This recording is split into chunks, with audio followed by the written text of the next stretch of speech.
So over my friend David's place, and he was explaining something to me earlier that I thought was so cool that I just wanted to share it with everybody, having to do with, what do we call it? Head bob. Head bob. So what is head bob? Head bob is the pitching of this cantilever mill head on its dovetail, because the screw drive is behind the friction point and all the mass is out in front.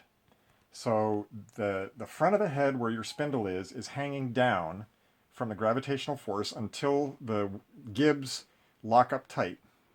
And if you lift the screw then, you lift the head. But now when it comes time to drop the screw, you can actually pull down on the back of the screw before the friction gives up enough to let the head come down. And while that screw is pulling down, the head is actually lifting a little bit before it starts the downward motion. So it acts as basically as a swing arm or a A lever little bit of a teeter-totter action. before it acts as a slide. Right. So what that means is that the head actually goes up when you start to go down? Yes, when you lower the head will lift up a little bit before it starts to come down. Now this can't be real. This is real.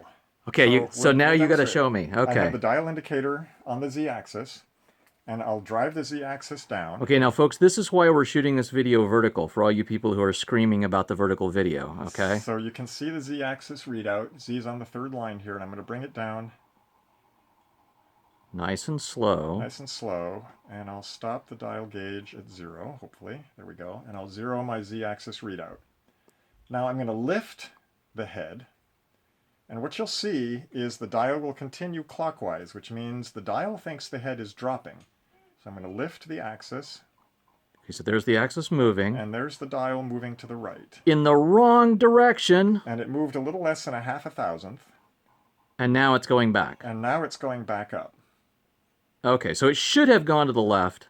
Instead, it went to the right. Instead, it went to the right for a little bit at first, and I've got my Gibbs set to minimize the amount of head bob, which is not the tightest setting of the Gibbs. If you tighten the Gibbs up even more, You'll get more of this. you'll get more head bob because there's more friction to overcome. Okay, so now what I'm going to do is I'm going to zoom in on just that dial indicator. Okay, And can you show us one more time? let's repeat that. I'll bring it down.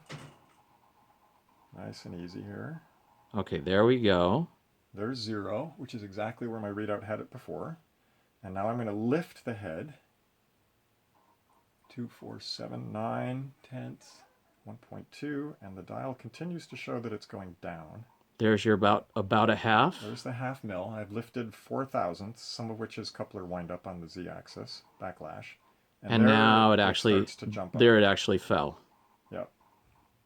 Wow. And now we're going up again. Okay, so let's try catching that. Well, I suppose there isn't any point really in showing on the readout on the top. But basically, when you start moving again, your readout up here is changing by about how much before? There's about 4 thousandths of backlash and coupler wind up before the dial indicator starts About to 4 move. thousandths. And then down here, after that, then we start to see this half mil of the wrong direction motion. Right. And then after that, we go back through that, and we're actually moving in the direction that we expect. Yep. Okay, so how do we make that go away? How do we compensate for that? So if you adjust your Gibbs, which on my mill is a screw up here that adjusts up and down on a wedged Gib Right, slide. right. So you're actually moving them in and out. Yep, you're lifting it up and down, and the Gib gets narrower as it rides up, and Right. you have a looser Gib arrangement.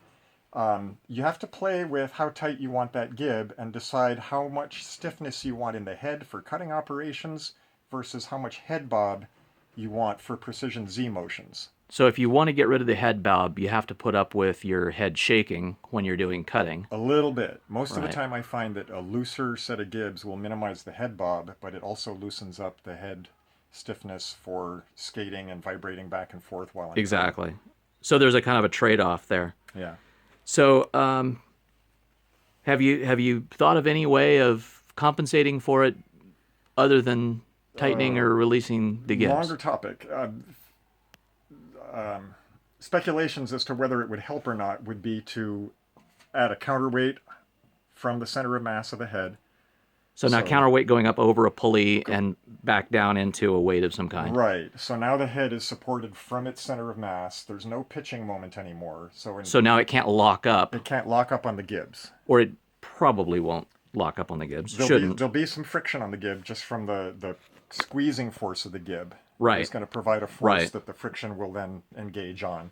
But that should be less than it is now with the full weight of it locking up on the Gibbs. It's less than having 80 pounds of mill head yanking on the Gibbs. Yeah, exactly. Unless you tighten the Gibbs way, way down. Right. But I don't know ahead of time whether that will produce less head bob, the same amount of head bob because you've tightened up the Gibbs. Right. Okay, so everybody out there in CNC land, if you've ever run into this and you've ever put a counterweight on your mill, comment below and let us know whether or not it actually makes a difference. Did it get stiffer, stay the same? Right. And if nobody has done that, indicate that you're interested in finding out, and then we'll see if we can talk David into doing the experiment and coming back another day and doing another video and seeing how it goes. So, interesting. That's something I hadn't known about, and I get so excited whenever I learn about something new and how it goes wrong. So thanks so much for sharing that with us. All right, guys. Let us know what you think.